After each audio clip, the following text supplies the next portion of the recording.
C'est un moment joyeux après 2 semaines de recherche et de sauvetage. 11 des mineurs piégés ont été ramenés à la surface dimanche. Un jour plus tard, un moment de silence a été observé lors d'un point de presse. Les sauveteurs ont récupéré 10 corps dans les souterrains. Un mineur manque toujours à l'appel. La recherche au-dessus du niveau inférieur de la mine est pratiquement terminée, mais il y a une grande quantité d'eau au niveau inférieur. Cela a rendu notre travail de sauvetage très difficile. Nous n'abandonnerons jamais tant que nous n'aurons pas trouvé le dernier mineur porté disparu. L'explosion s'est produite vers 13 h, heure locale, le 10 janvier à la mine d'or de Wushan. Une deuxième a eu lieu environ 1h30 plus tard, entraînant d'énormes quantités de débris. Plus de 70% des obstacles étaient des composants en acier mélangés à des câbles, des fils et des plastiques. Ils étaient enroulés ensemble, ce qui rendait extrêmement difficile le nettoyage de la mine.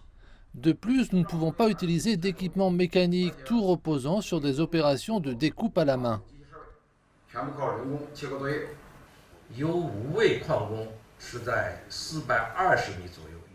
5 mineurs sont morts à environ 420 mètres sous terre et 4 à 500 mètres. Cela indique qu'ils ont tous été tués dans la deuxième explosion alors qu'ils s'échappaient de la première. Pendant une semaine, il n'y avait aucun signe de vie après les explosions.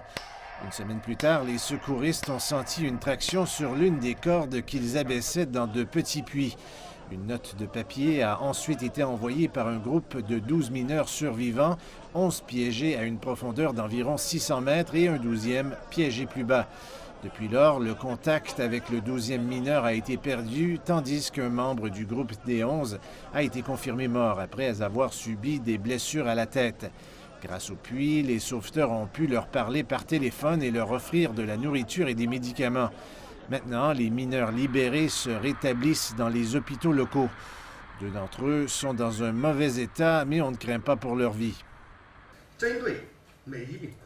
Nous avons affecté des équipes médicales aux mineurs secourus et leur avons donné des soins particuliers. Nous avons des experts pour surveiller leur sommeil, leur humeur, leur état psychologique et leur fournir des conseils.